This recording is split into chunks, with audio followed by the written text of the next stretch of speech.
Hello and welcome to Horror Rewind. This is Kelly Florence. And this is Mark Florence. And today we're talking about The Babysitter 2. Mark, I love a good sequel. And you know what? I especially love a sequel where they keep the original cast. And literally, these kids are a couple years older. Everyone is aged up a bit. I mean, like a lot of people look exactly the same, but I freaking love it. Yeah, the main kid especially, who was in 8th grade in the first movie, he was like way older. He looked like, 4 years older, but they said it was 2, but it was, I appreciated how they kept a lot of the same actors, including I don't even know what you want to call them. The bad people. Yeah, the baddies. I mean, and they're hilarious, and I don't know all their character names, but the shirtless guy, like, he's shirtless again in this movie, and that's hilarious, and it's like, why are you still not wearing a shirt? You know, it's just one of those humor things of that this movie gets so right with their tone.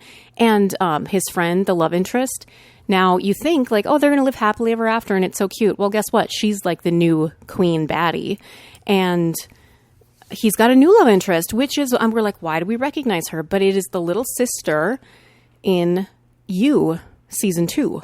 So that's where we knew her from. Yeah, definitely.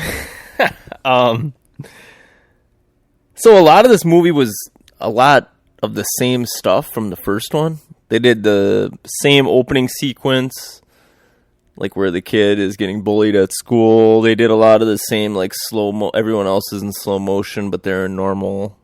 So I thought that was cool.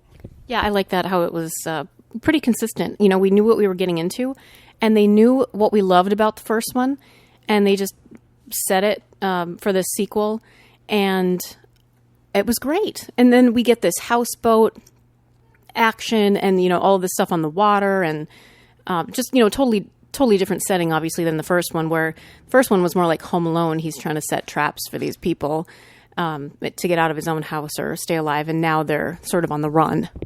Yeah, I kind of liked how they changed the setting and they were out supposedly in Illinois, but it was like the desert on this lake in this cabin. So I thought that was cool. I also enjoyed the scene in the beginning. It reminded me a lot of American Pie when he's like, the kid's in his bedroom and the dad comes in and he's like talking to him about like the lotion and like what to do with it. It just gets all awkward.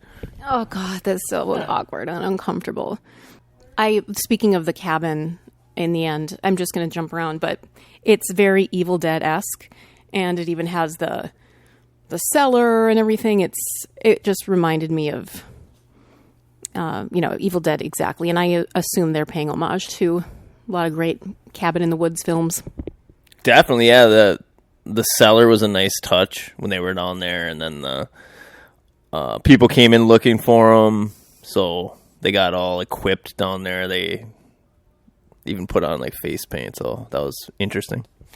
Yeah, I appreciated it, and I love that the dads were playing sort of a major role in this one, because they were getting high together and playing video games or something, right? And then they ended up taking the car out to get the kids.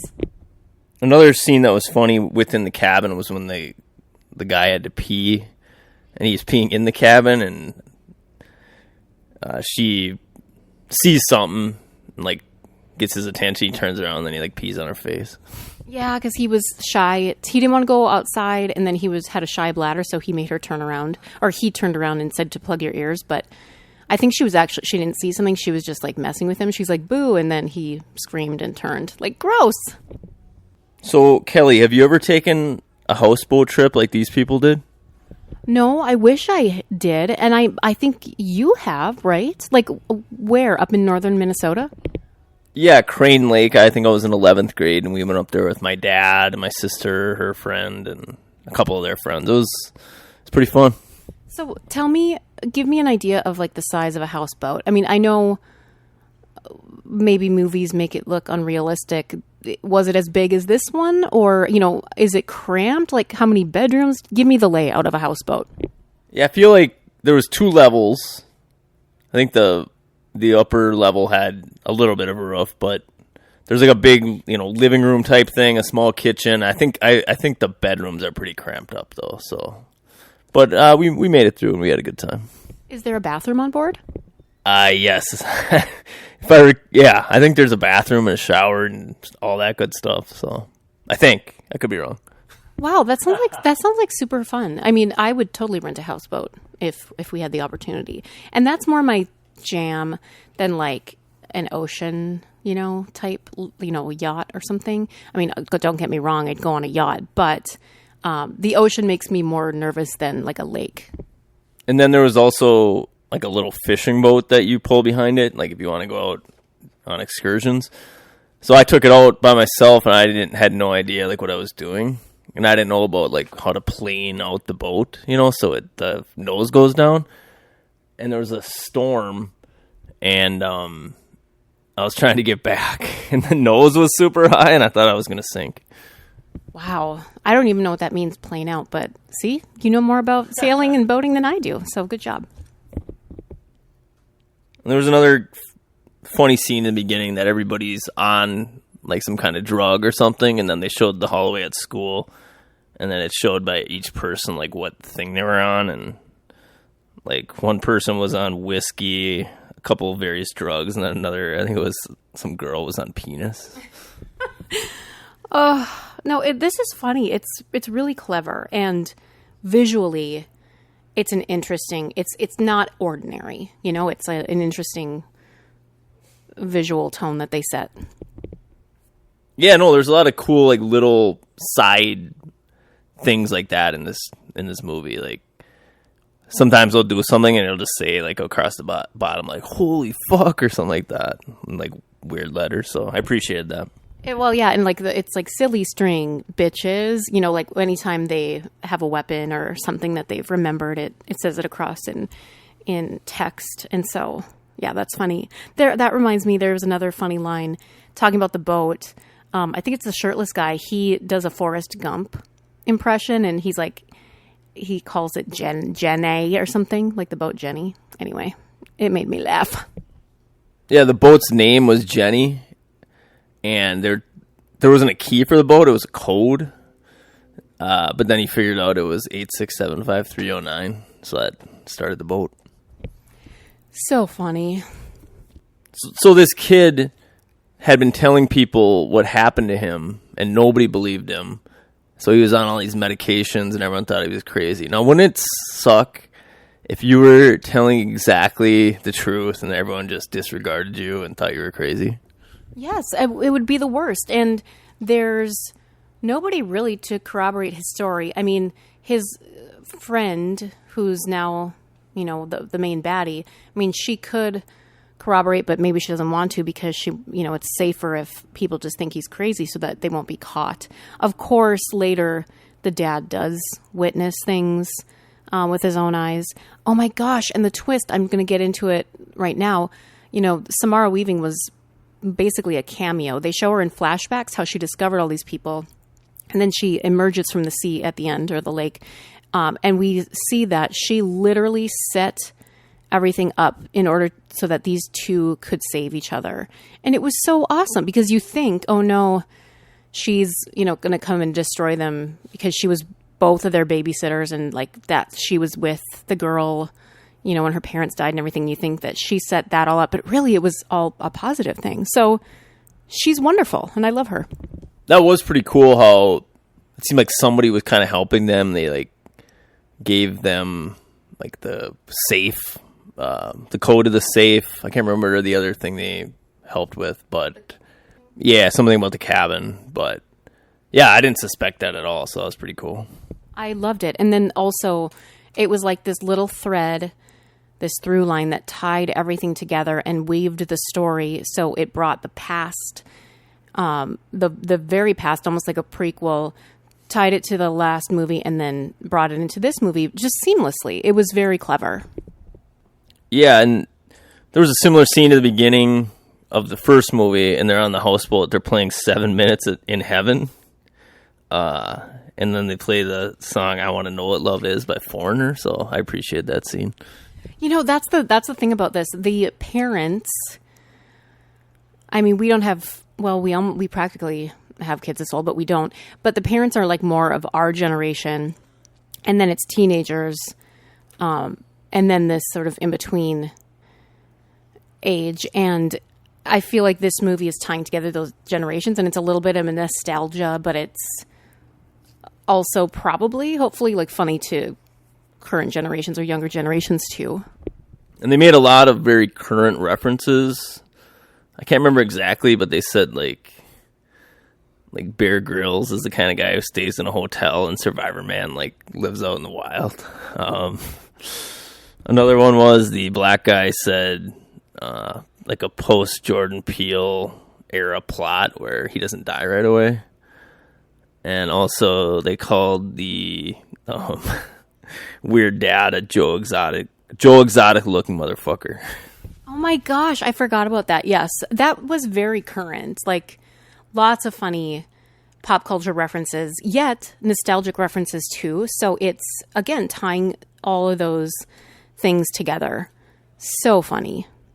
And there were a lot of cool deaths, like how the, whatever you want to call them, like vampire bad people die.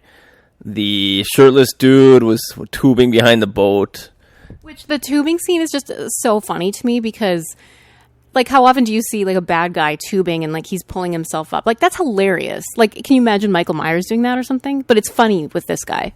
Yeah, no, I appreciate this kind of movie because it's, like, horror, but it's funny at the same time. And it's, like, acknowledging that it's funny. So it makes it fun to watch, in my opinion.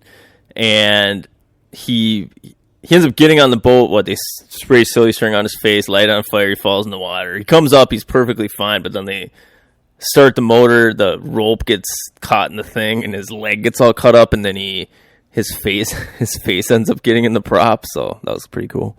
Yeah, that was very disgusting and gory, but wonderful. The cheerleader ended up getting shot in the boob again, right?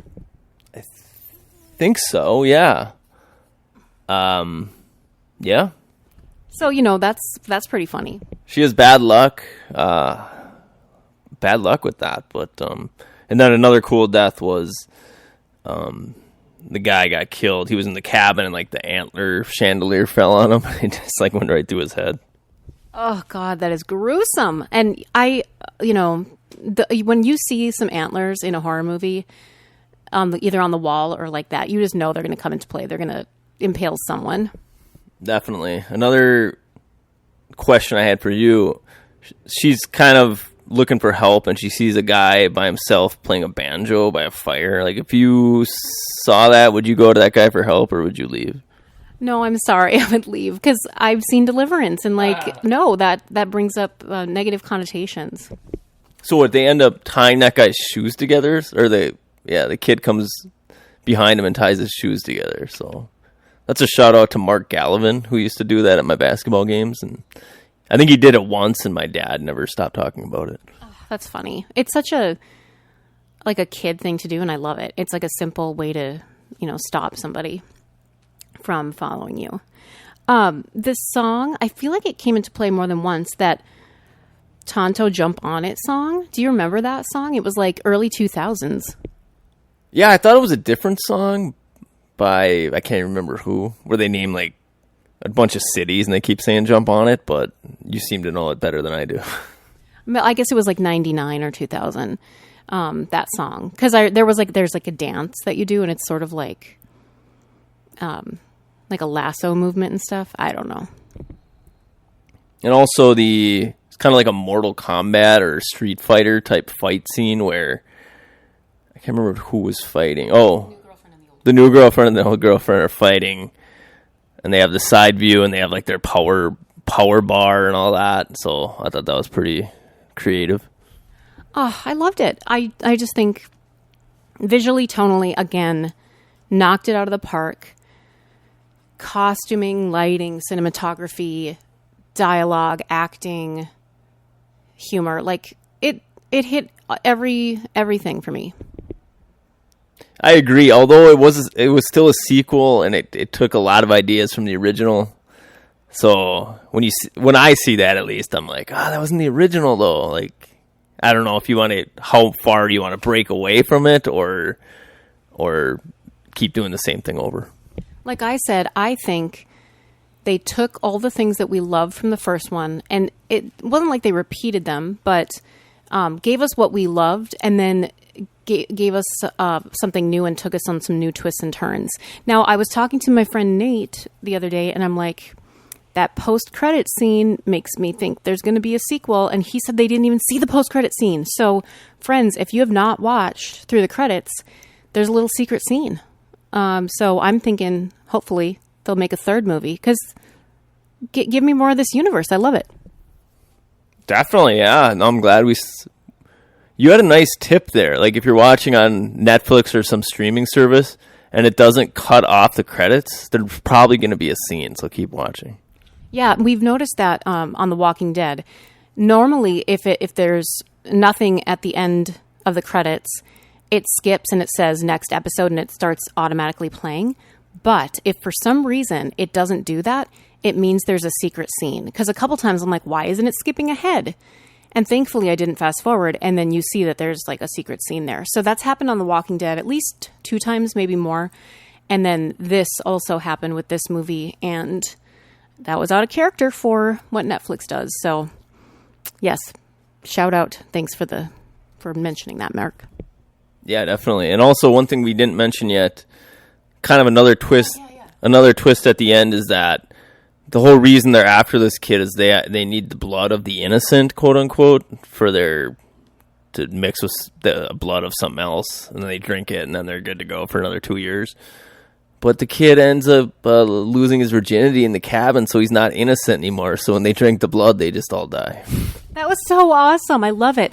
And we even said, like, because we saw that they were kissing in that basement, and Mark is like, do you think they had sex? I'm like, I don't think so. And then literally they show them in the next scene and their clothes are on. So I'm like, oh, I guess they didn't. But they did. But they showed, like, a hot dog going into a bun, and they showed, like, a rocket, and they showed, like, I don't know, like a guy getting shot out of a cannon or something. So, I mean, that's what was implied. So that was great, because then, but the very next scene, they show them clothed. I'm like, oh, I guess not. Maybe that's just how he was feeling. But it really was. So it was super clever.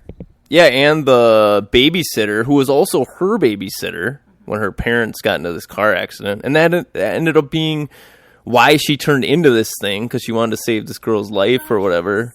So she ended up being good the whole time, the babysitter. But she set it up, and they're like, how did you know that we would have sex or whatever? And she's like, I just, thought if the right person came along or whatever. So that was pretty cool. Oh, I loved it. I forgot that she was literally in the hospital and like made the deal with the devil in order to save this little girl's life. So yeah, she really is a good guy. Freaking love it. Mark, we need a scale for this movie. We need to rank it. On a scale of 0 to 10, 0 being you hate it, 10 being it's a perfect movie, what's the scale for the second babysitter? Maybe the shirtless guy's name tag, because it was like he wasn't wearing a shirt, but he was working at like a fast food restaurant, so his name tag was like stuck into his skin. Yeah, it was just like pinned to his chest. That was freaking hilarious. How many shirtless guy name tags do you give Babysitter to? I'm gonna give it 7 shirtless guys name tags. I don't know why. I like the original better. Maybe the feel, like this, where the setting was, the suburban setting or whatever. Kelly's giving me a dirty look for having this opinion. No, I mean, that's fair. I can't believe you're ranking it so low, because I'm giving it a 10 again. I thought it was perfect. I friggin' loved it. I still enjoyed it, don't get me wrong, but it was very similar to the original. But I still liked it, so I would recommend watching it. We are going to hear from Meg now, and she's got a book recommendation for us. Take a listen. Hi, Horror Rewinders. It's Meg with more book recommendations. So if you listened a few episodes back, then you know that I talked about how obsessed I am with Volume 1 of Clive Barker's Books of Blood. And so I was very eager to get started reading Volume 2. And my intent was after Volume 2, I was going to read a novel and then go back to Volume 3. But they were just so addictively good that I finished both volume 2 and 3, and of course ordered 4 through 6. So I'm only going to talk about 2 and 3 right now. I haven't read 4 through 6 yet, but I just want to do a spoiler-free rundown of the short stories, just to give you an idea of what you're in store for. And you have to read soon because Hulu is going to be releasing an anthology of several of the Books of Blood stories, which I am so excited for. I can't wait to see which ones they choose. Okay, so in volume 2, there are quite a few interesting stories. My favorite was Jacqueline S., Her Will and Testament. And Clive Barker doesn't write a lot of female-driven stories, but this one was. And Jacqueline S. has this sort of power of being able to do whatever she sort of puts her mind to, so to speak. And she uses it quite in gory detail, just like every one of his stories. And it's just a great, like I said, female-driven story, which didn't happen a lot in his books. And then there's the new Murders in the Rue Morgue. So I love this one because he actually has this character who's related to Auguste Dupin, who was the real detective that Edgar Allan Poe based his Rue Morgue story on. And as you might guess, there is a similar character, so to speak, in the new Murders in Rue Morgue, as there is in the original Edgar Allan Poe story. I won't give anything away, but if you know, you know. There's also other great stories in this collection. Hell's Event is about a race that has to do with actual people need to win against the devil. That was probably my least favorite story of this collection, but that's not really saying much because I love them all. So Dread was a story about a guy who wants to sort of experiment sort of sociologically, psychologically on people. And The Skins of the Fathers was very interesting. I will say, though, that if you cannot handle children dying, animals dying, lots of gore, these stories are not for you. All right, I'm flipping through the book. I'm going to find the list of the third collection and remind myself of what they are. Oh my gosh, so many good. There's one called Rawhead Rex. I don't know how I've gone through life without reading these, but that one was amazing, and I could definitely see that one being chosen for the anthology, about this creature, and he sort of gets dug up, and that was actually a long, almost novella-sized story. There's a lot of elements to that story that I loved. Confessions of a Pornographer's Shroud was wacky. It's sort of like The Invisible Man, so to speak, but once I realized like where the story was going, I was just so delighted. It was just so good. Oh my gosh, what else? Scapegoats. This one takes place on a deserted island that this group of people on a boat sort of run up against this island that wasn't on the map, and they weren't expecting it, and they get off and start exploring. And just every story does exactly what I love in horror. It gives you these complicated, intriguing characters. Not all of them are likable. A lot of his characters are not. And he leaves you in this world where you get to explore the boundaries of really, oh my gosh, the human psyche. Not to use too much hyperbole, but I could just go on and why I love these stories so much. Son of Celluloid, so good. It starts with this man who's dying, and he crawls into the sort of air shaft of a old movie theater, and what ends up happening because of that. It's just, oh my God. I bow to Clive Barker, and I definitely am going to be pursuing anything that he writes. All these stories are something for everyone, and I just absolutely can't wait to see what stories they choose for the Hulu anthology, because every single one I read, I was like, okay, this is cinematic. I want to see this on the screen. And some of them have been brought to the screen, like the Midnight Meat Train, and I know there have been a few others, and I haven't got to see them yet. So I'm going to be searching on Amazon now to find some old ones. I believe the Jack and the Yattering, there's a movie, and there was another anthology before that had some of these stories on film. So I'm going to be kind of doing some backtracking and seeing if I can find some. If you know any that are good, please hit me up and let me know. But that's just a quick rundown of volumes 2 and 3 of Clive Barker's Books of Blood. I will be reading 4 through 6 eventually, and give a simple rundown of those too. Again, I try to be spoiler free. I don't want to give too much away. I just want to give enough so you go out and buy these books. All right. I'll see you in the horror book section. Bye. Until next time, we'll see you in the horror section. Bye.